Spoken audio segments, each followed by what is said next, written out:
For most of my life, I believed that loyalty meant endurance. That loving your family meant staying quiet when things felt wrong. That respect meant obedience. And that questioning anything was a sign of weakness.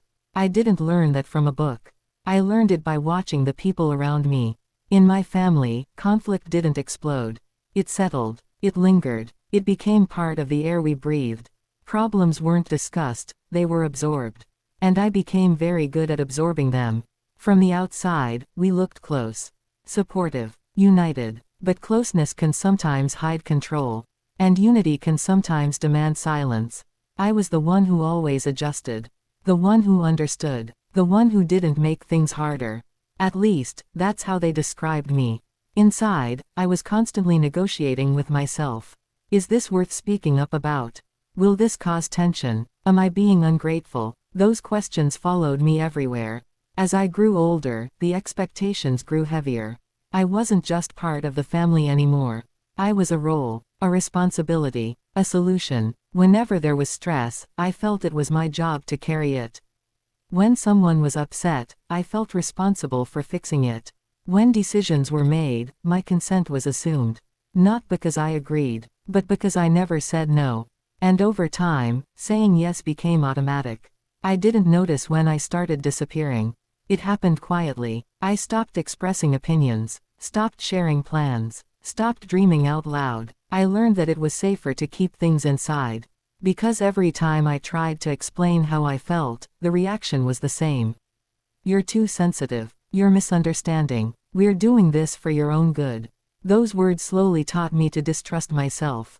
To question my instincts. To believe that discomfort was something I needed to overcome, not something worth listening to.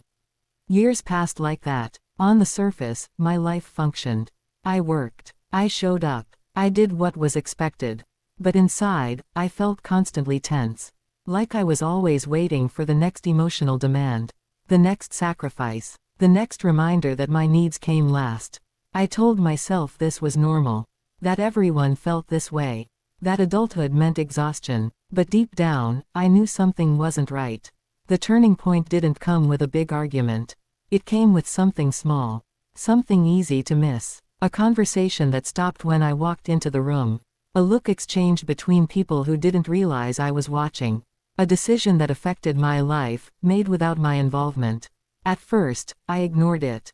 Then it happened again. And again. Patterns don't lie. I began to feel like an outsider in my own family. Still, I said nothing. Because confronting the truth felt more dangerous than living with confusion. I didn't want to believe that the people I trusted most were capable of excluding me. So I kept quiet. Until the message arrived. It was late. I was scrolling absent-mindedly when a notification popped up. A message thread. Not meant for me. It mentioned my name. Casually. Like a detail. They were discussing plans, future plans, that directly involved me. Plans I had never agreed to. Plans I had never even heard about. My heart started racing. I read it again, and again, hoping I misunderstood. But the meaning was clear. I sat there in silence, staring at my phone. A strange mix of emotions washed over me. Shock, confusion, and something else. Clarity. When I asked about it the next day, the response was immediate. Dismissive. You're reading too much into it. It's not finalized. Why are you making this a big deal? I tried to explain how it made me feel. How excluded I felt. How hurt. But the conversation quickly shifted. Suddenly, I was the problem. Why are you so sensitive? Why can't you trust us? Why are you creating drama? I apologized. Even though my chest felt tight. Even though my instincts were screaming. That apology marked a shift inside me. Something cracked. That night, I couldn't sleep. I replayed the conversation over and over. And for the first time, I allowed myself to consider a possibility I had avoided for years. What if the problem wasn't me? What if my discomfort was valid? From that moment on, I started paying attention. Not to accuse, but to protect myself. I noticed how information was selectively shared. How certain topics were avoided around me. How decisions were framed as favors. How disagreement was met with guilt. I noticed how love seemed conditional. Present when I complied. Withdrawn when I resisted. The realization was devastating, not because I felt betrayed, but because I felt foolish. For trusting so deeply, for doubting myself for so long. The truth wasn't loud, it was quiet, calculated. They believed they knew what was best for me, and they believed control was care. When another message surfaced, clearer this time, I didn't confront them immediately. I needed time, time to grieve, time to accept that the version of my family I believed in didn't fully exist. That was the hardest part. Letting go of the illusion. When I finally spoke, I was calm. I didn't accuse. I didn't raise my voice. I explained what I knew. I explained how it made me feel. The reaction followed a familiar pattern. Denial, minimization, anger. They told me I was overreacting. That I was ungrateful. That I was tearing the family apart. For a moment, old fear surfaced. The urge to apologize, to retreat, to make things easier. But then I realized something powerful. I wasn't afraid of losing them anymore. I was afraid of losing myself again. So I said something I had never said before.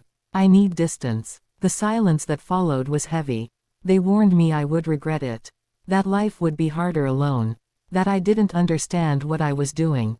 But for the first time, my decision wasn't driven by guilt. It was driven by clarity. Walking away wasn't dramatic. It didn't involve shouting or ultimatums. It was quiet, painful, lonely. The first weeks were brutal. I questioned myself constantly. Did I exaggerate? Was I too harsh? Should I have stayed silent? But slowly, something changed. The tension in my body eased. I slept through the night. I breathed deeper. The constant anxiety disappeared. I began to hear my own thoughts again. Without interruption, without guilt. Distance gave me perspective. I realized how much of my life had been shaped by fear. Fear of disappointing others. Fear of being labeled selfish. Fear of standing alone. But I also realized something else.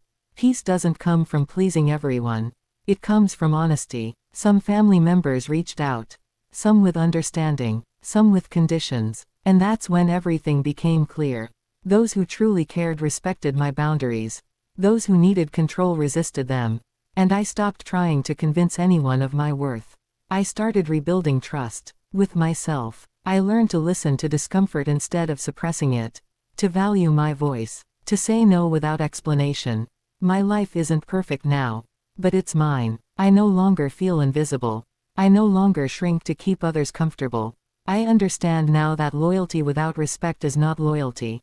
And love that requires you to disappear is not love. If you're listening to this and feeling trapped between truth and familiarity, trust yourself. Your feelings matter. Your voice matters. And sometimes, the bravest thing you can do is walk away from what hurts you.